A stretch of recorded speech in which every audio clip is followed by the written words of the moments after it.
All right, Cam. Cam, where'd you grow up? Where are you from originally? Born in Washington, D.C., District of Columbia proper. My next door neighbors were, they had 9 boys, all with the name R. Rocky, Reginald, Bernard. Yeah, I don't remember a lot about that except my buddy Rocky. We moved when I was 7 to Northern California. Had a pretty average upbringing there. Then we moved back to Baltimore. I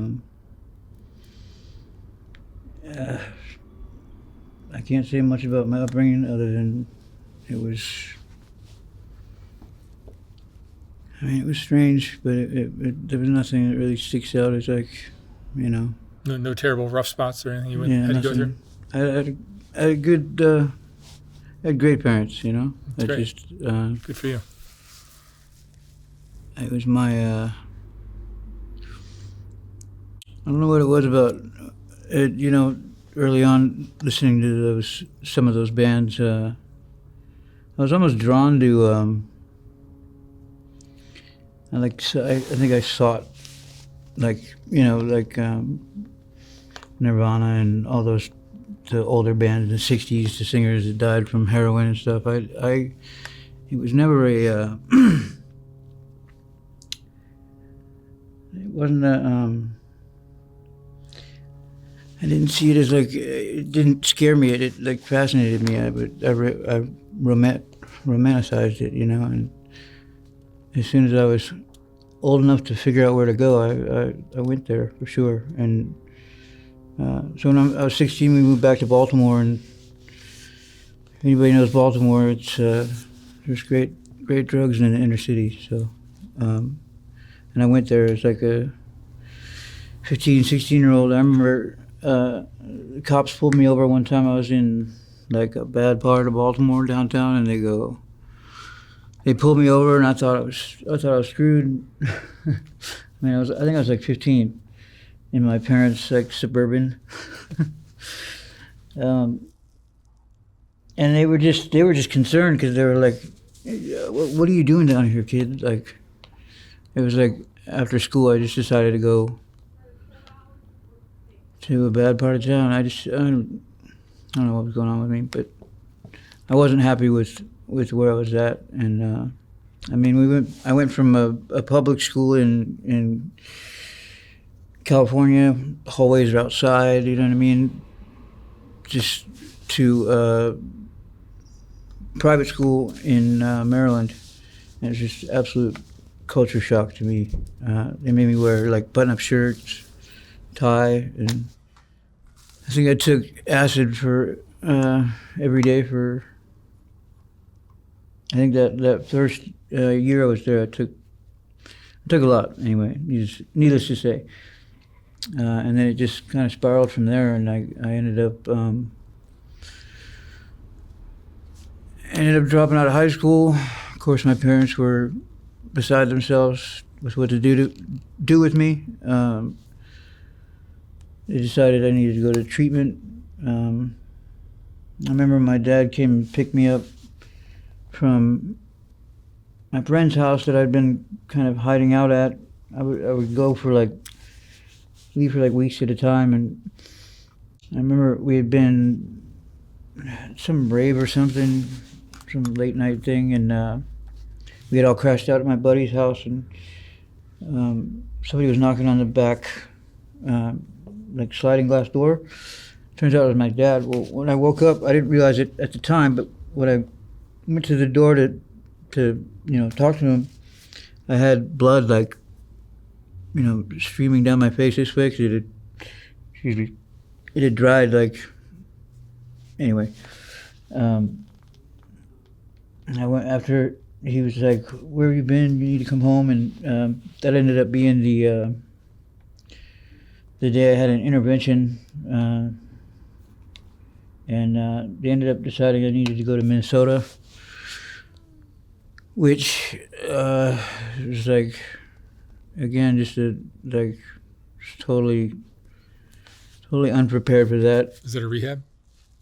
Well, yeah, rehab, but also just Midwest up there is so cold, like the winters and everything. I was not prepared for all that. And I ended up living there for almost 15 years.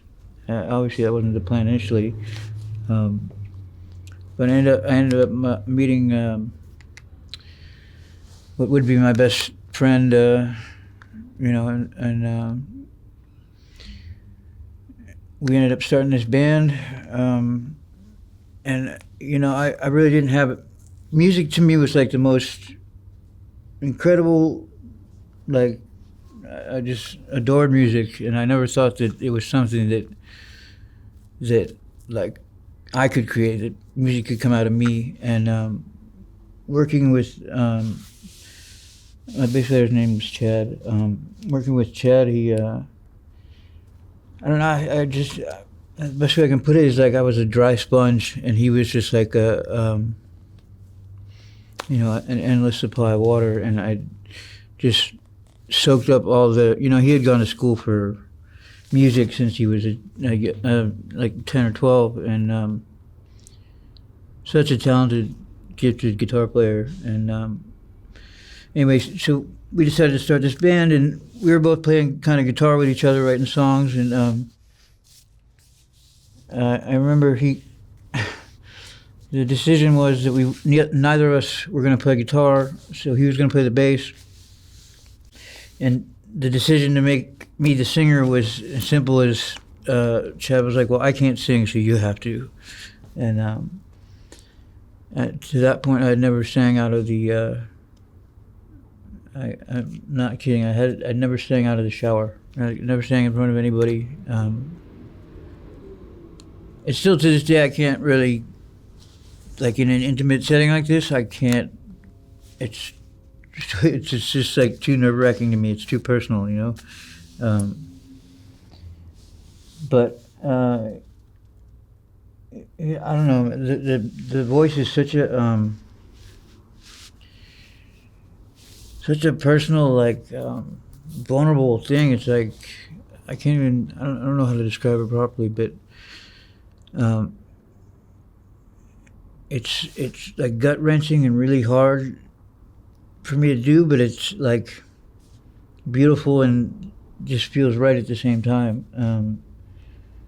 And it took me a while to get there. I mean, we ended up starting the band, and started to put the members together, and it was always Chad and I. We wrote everything, and a lot of the early members didn't really like that, but it was just how it was. We had way too much material between the two of us to really have any room for anybody else. And so we did our first self-release record. I was actually going to school to be a engineer producer. I really just went so that I could use all the really cool gear and be able to record on it. And that panned out. I got to use a lot of really, really cool gear and learn the ropes. And we, I remember I had a girlfriend at the time, and she kept harping on me about, you guys need to go to LA. And Chad and I were both adamant that, we didn't want to be a tiny fish in a giant pond. We wanted to be, Minneapolis seemed like the perfect place to, we wanted to be a big fish in a little pond, and it was possible in Minneapolis. And it took some doing. We spent,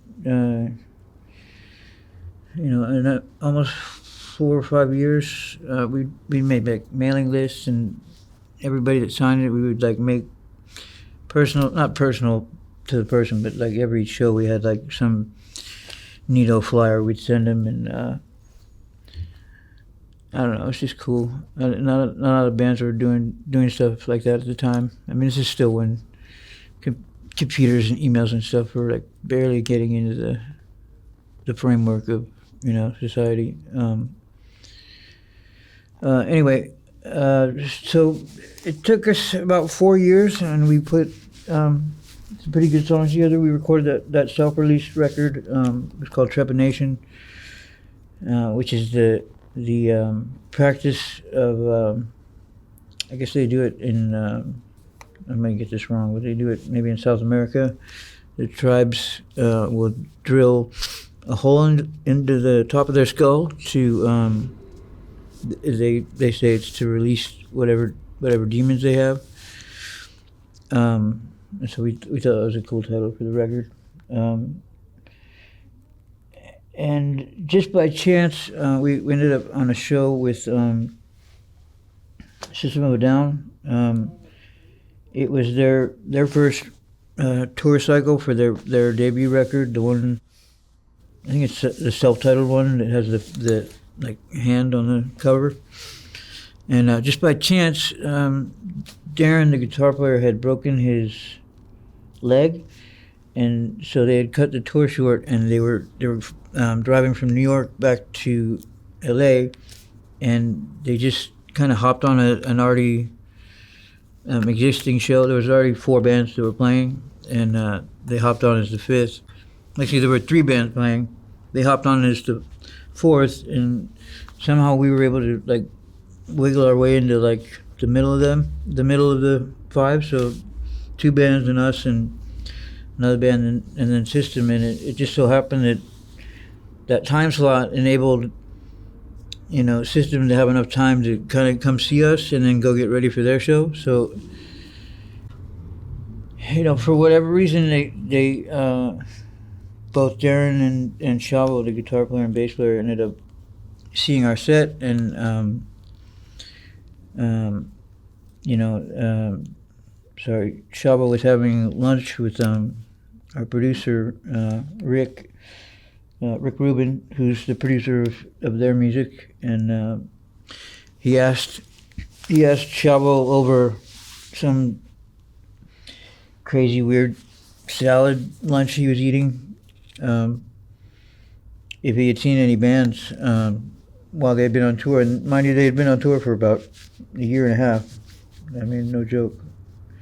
And at first he said no, and then he said, well, actually, there was this one band, and he mentioned us, and that was crazy. I remember they came back through town maybe, I don't know, a year, sometime later, maybe a year later, and they came in their big tour bus, and we went up to thank them for, getting the label interested in us. And I remember our self-released record was in their 5-disc changer, and they're like, we listen to that every night before we go on. And I was just like, I couldn't even. It was a pretty amazing feeling to have your people that you look up to so highly to like be reciprocating that like adoration. What was the name of your band? American Head Charge. It was Chad's idea for a name. It sounded cool. So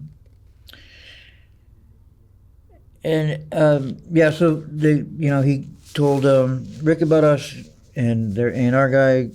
We didn't have any shows booked after that, so the A&R guy came and watched us practice because we didn't have anything else going on. And I'm not kidding when I say we had a tiny studio. I mean, it was maybe like this little area right here, and there's 7 of us.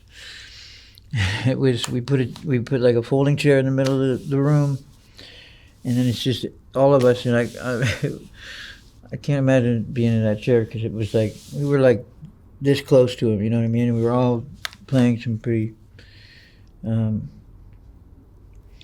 aggressive music. Anyway, he wanted to hear if we had any new songs. We ended up playing 4 songs for him, and then he said, come back to the hotel, pick me up and take you out to dinner or whatever. And I went there alone to pick him up, and he brings me in the room and he goes, "Well, I just got off the phone with Rick, and he says, we want to sign you, and Rick wants to produce your record." And I remember I was I was trying to be really like, not show my cards, and I think what I said was like, "Well, yeah, we'll see what the numbers look like." And I mean, such a pompous thing to say. Like, we would never refuse it, regardless what the numbers were. It was such a so amazing that he wanted to work with us like that. We ended up signing with them. Some months later, they brought us all out to LA. We ended up living in the Houdini Mansion on Laurel Canyon. Our whole band was living in there I was living in there for 8 months straight while we were making our first major label record, or major label recording. Just because I was doing, obviously, I'm a singer and everything, but I was doing all the pre-production and then all the post-production. Like, we were mixing the record in Rick's actual residential house over off of Sunset. It was just me and the mix engineer, and the soundboard had no automation. So, and we're talking about like 48, maybe 60 tracks sometimes, and it was always. I remember like making some moves during the mix with like my toes, and like it was just stressful. It was actually the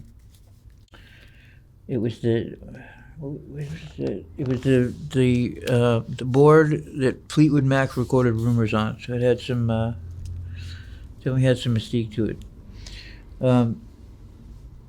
Anyway, we did that record, and then immediately we were out there on tour, and we toured on that first record for I think we had 3 days off for Christmas, but besides that, I think we did about 15 months. I had a girlfriend prior to going on tour, and she called me like a week before we were coming home, and she said, like pretty much just right out of the gate, no highs, no how are you, just I don't love you anymore. I'm in love with somebody else. We're on our way to Vegas to get married, and by this point I was so done with her, because she's just one of those people, or significant other that's just never happy with the other person and just lets them know it the entire time. There's never anything you can do where they let you know that that what you're doing is pleasing them, and that they're content. You know what I mean? It's just like, I don't know. So when she first said it, I expected to be like kind of hurt and have some sort of feeling about it, but it was almost like a relief. I just said, "Good, you've been a lousy girlfriend. I hope you're happy with this other guy." I remember I would see him around town, and he thought I was gonna kill him. But I came up to him at a bar one night, and I was like, "Man, you have no idea what's coming, and I feel for you. But no, I don't want to like beat you up. Like, she's your problem now, so like I feel bad for you."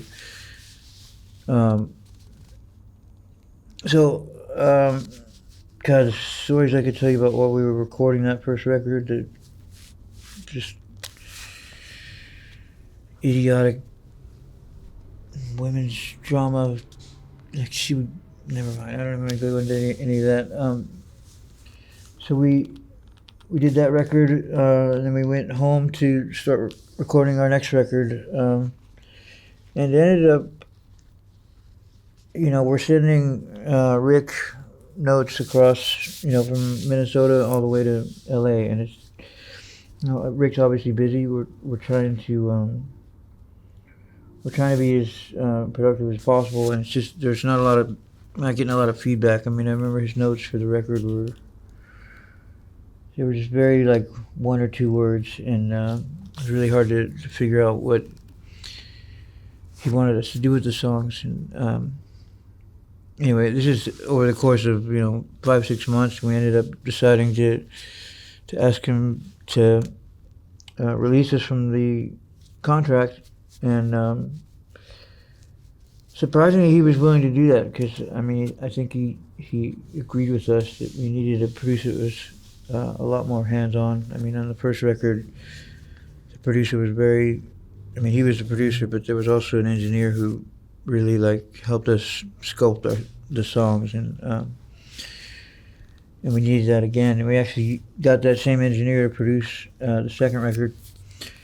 So we ended up going on tour for that record. We toured with some great bands. One of them was OTEP. The second one we went out with was a band called Mudvayne. And the third one we did was with Static X. Unfortunately, just smack in the middle of the Mudvayne tour, our best friend and just amazing guitar player person, Brian Otteson, ended up passing away in the tour bus, and that really, nobody was prepared for that. None of us had the tools to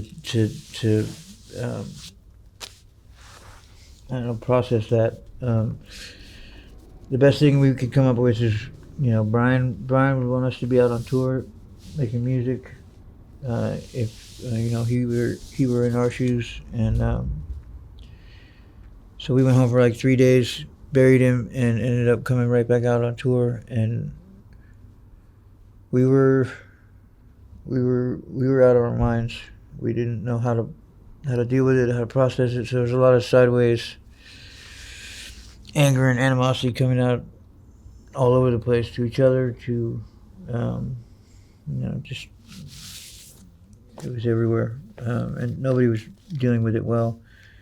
And then so we did that Static X tour with an actual friend of Brian's, a guy named Benji, who ended up being the guitar player off and on for the subsequent years. But after Brian died, I love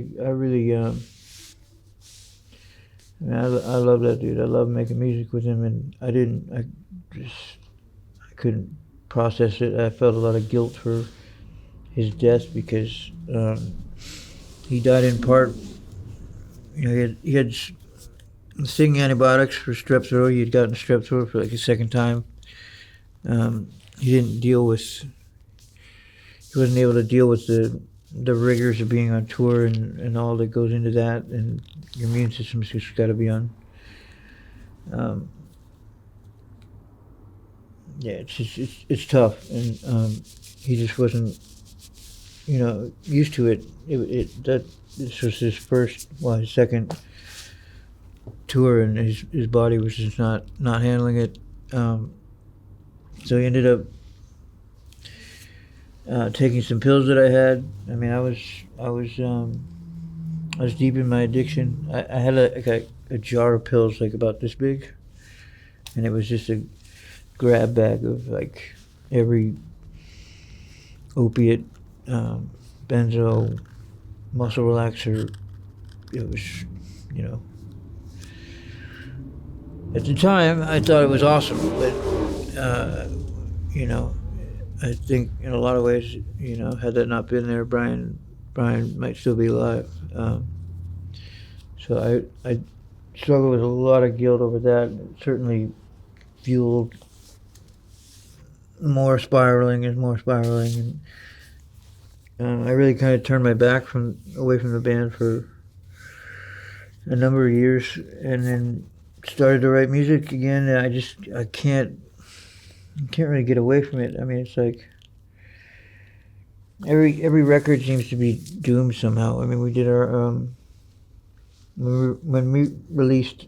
Sorry, I didn't even tell you the debut record was called The War of Art. When we released that, we released it August 28th. Well, August 28th, 2001. Well, September 11th happened 2 weeks after we released our record. So it was, and we were doing great. Like we were on, sales wise, we were on course to other records that have gone gold were right where we were in terms of sales. Anyway, so that first record had 9/11 happen. The second record had Brian died. The third record, we did an EP actually between the second and third one, and that one really didn't have any like major tragedy to it. But the third one, by the end of it, the guy that I had started with, my bass player, he had Hep C for a long time and refused to stop drinking, and he basically locked himself in a friend's basement, and a la leaving Las Vegas, he basically drank himself to death, drinking like just massive bottles of vodka every day until he ended up needing to be in hospice because all of his organs were failing, and so that one I didn't deal with very well either. That one was,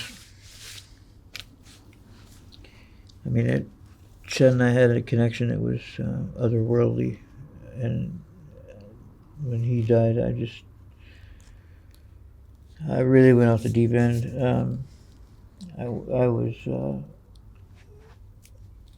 I had no intention of waking up the next day, so like my days were, I was down for whatever, and I was doing a lot of stuff that I shouldn't have been doing. I was hanging out with a lot of people I shouldn't have been hanging out with. Luckily, I ended up getting arrested randomly. Just they did like the cops. This is in Orange County at the time. Or I was living in Orange County at the time. The cops did a sweep of this hotel that I wasn't staying at, but I was there seeing somebody, and they just happened to catch me. And when I walked out of that hotel room, there was, mind you, the city I was living in, they get a little overboard with the cops, and I came out to like 20 or 30 cops, all guns drawn, and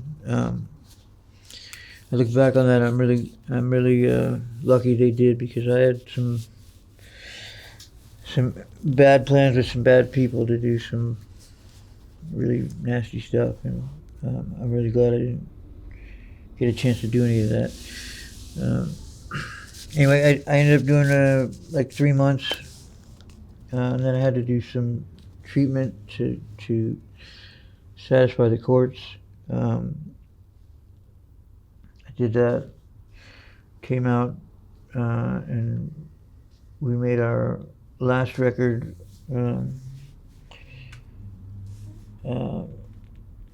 Second one was called Defeating, after the War of Art, and then the last one we called Tango Umbrella, which is like military speak for what would be tits up, or like a plane being upside down, which basically means everything's fucked. We thought it was clever. It turns out that umbrella is actually the UK's word for you, and America is actually uniform.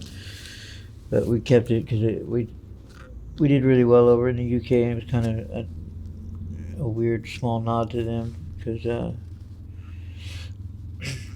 we had a really good time, and a lot of really good fans out there. The recording process, I'm backtracking. Yeah, so I mean, Chad died, and like I said, I wasn't trying to wake up at all, and kept waking up. Um, and then I got out of jail, and somehow my guitar player had bought a house in the hills of L.A. And little did I know that while I was in jail, he had become addicted to slamming meth, and had completely lost his mind. He was paranoid schizophrenic, and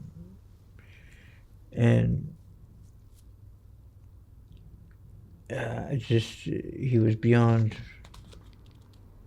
help. I mean, there were nights where I just hear kicking and screaming and him throwing things around his room, and there's nothing anybody could do about it. He's screaming at the voices in his head, and yeah, that's really. I mean, that and the fact that he got a new girlfriend that was basically it was just me and him in the house, and it was his house. But when he got this girlfriend, I'm convinced that she basically wanted the house for herself and him to be alone, and I can't. Excuse me, I can't fault them or fault her for that, but you know, this is somebody who was like my brother. I expected to live to an old age, and you know, he would always be there. And I came home one morning, and he had changed the locks, and through the screen, the metal, screen door. I said, "What's going on?" And he goes, he says, "I don't want you in my life anymore." And I was such a gut shot. I didn't even I had no idea that was anywhere on my horizon, and I had nowhere to go. I had a motorcycle at the time, and I ended up homeless. Down in Echo Park.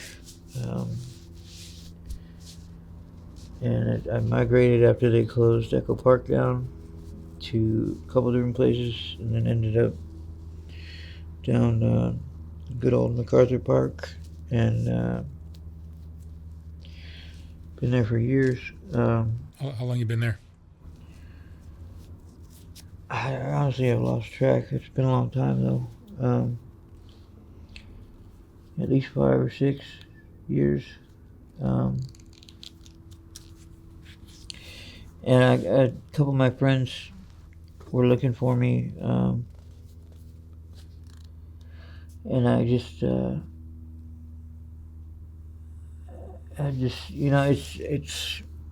it sucks because I love music. I love making music. I love the whole process. I love touring. I love everything about it, and it's just been so much negative. Like every person I've lost in my life has been like almost directly a result of my involvement in the band, and for whatever reason, either I gotta fire the person because they're not doing what needs to be done, or they die, or they go crazy, or they kick me out of their life because I've been doing drugs the entire time they've known me, but suddenly now I need to stop. I'll admit, they're probably right, but I'm a stubborn motherfucker, and so really I just I still have a bunch of music in my mind and my heart. It's bringing myself to do that. I mean, it's I pour everything into the records when I make them, and it's like I know. I mean, I have at least 2-3 records in my head that I want to release. Just, I mean, all the music I make is really just for myself, but it's like my therapy. And it's like if I don't, I know I'm gonna die. Are you living on the streets now? What's that? Are you living on the streets? Yeah. What's your drug? Fentanyl, I assume. Yeah, fentanyl. Um, I was slamming heroin off and on for 20 some years, and then, I mean, it's gonna sound bad, but fentanyl's been a blessing. Um, it, it it somehow released me of my. I was so fixated on that needle for so long, and I never thought I wouldn't. And then somehow, started smoking fentanyl, and it's just that like that. That like grip that needles had over me and my mind just somehow vanished. And so I know it sounds crazy, but fentanyl certainly it's been a godsend. It's enabled me to put that down. I never thought I would not be shooting up. I figured however old I made it to, I'd be slamming that shit. What would you say is your biggest regret?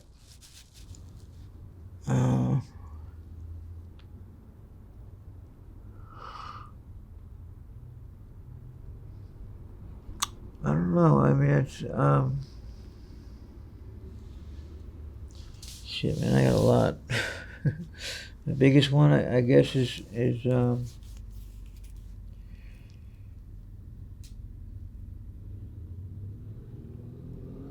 probably not being better than myself and taking care of, like, I always put others before myself, like a people pleaser or whatever, and it didn't matter what was going on with me. I'd make sure everybody around me was happy. Like when everybody's around me's happy, then I feel happy, and I think I did that way too much to the detriment of my sanity, and I think it came out in a lot of ways that it shouldn't. I certainly regret some relationships.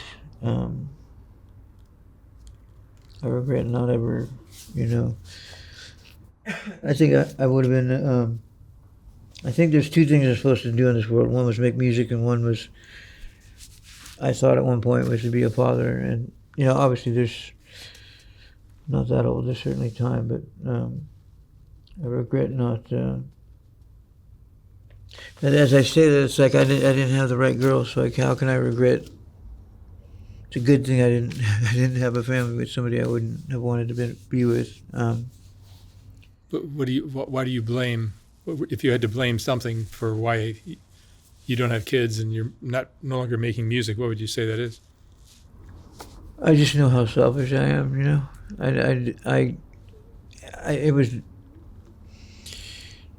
I deliberately didn't, because I didn't want to have to make that choice between like making music and taking care of a family, because I'd like to think I would make the right decision, but at the same time, Drugs aren't the problem? oh no, for sure they are. I mean, it's the whole gamut. It's yeah, that selfishness of just wanting to do what I want to do and doing drugs, and yeah, that's for sure the issue, for sure. I just knew that I didn't. As an outsider listening to your story, to me, it's just screaming. Oh yeah. That's the problem. Yeah, and it's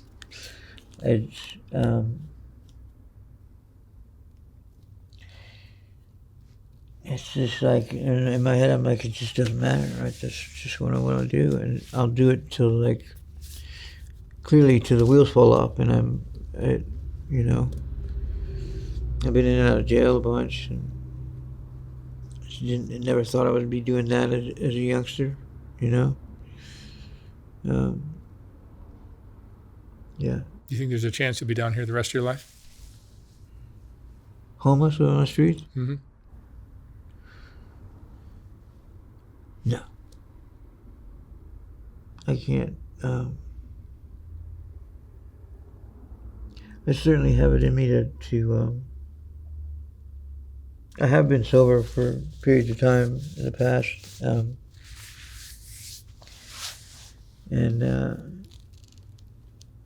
it's been good. I just it's just this allure to that darkness that I seem to gravitate towards. That that struggle, that like I feel like my life needs to be like that, or it doesn't. Yeah, I don't feel comfortable somehow. I don't know if that makes sense, but it's like yeah, I don't know. It's I know I have a lot of music I still want to make. I just don't know if, maybe I'll just do it by myself and release it, and it won't be the sort of thing that's a group anymore. I know there's a lot of people out there that want to hear what's been going on, and I just basically, when my guitar player kicked me out, I was basically, I haven't talked to anybody for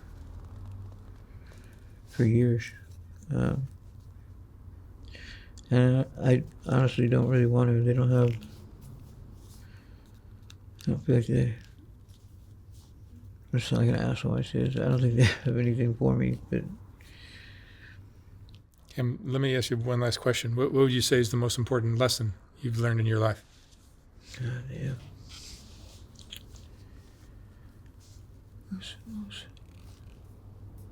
There's been a lot of them.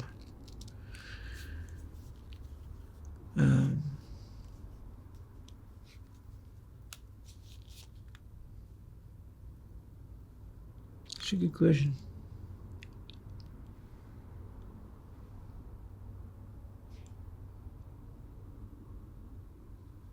I just have to pick one. I don't know.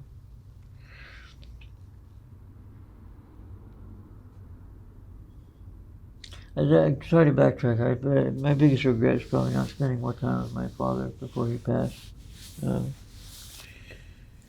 Because when he got early onset Alzheimer's, and it just came out of nowhere and took him really fast. And I thought we had a lot of years left. The biggest lesson I've learned, I guess, so far, because I don't know that I've learned the biggest lesson yet, but I don't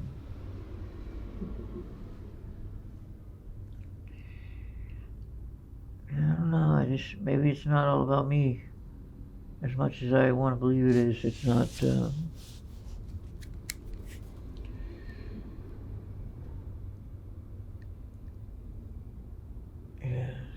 don't know. I learned some good lessons in jail. That place teaches you real quick about lessons and how to be a good person.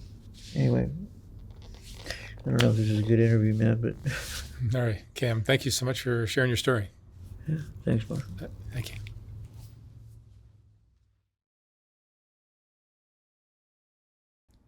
When I was designing the first White Underbelly book, I realized that there were so many great portraits that weren't going to make it into that book.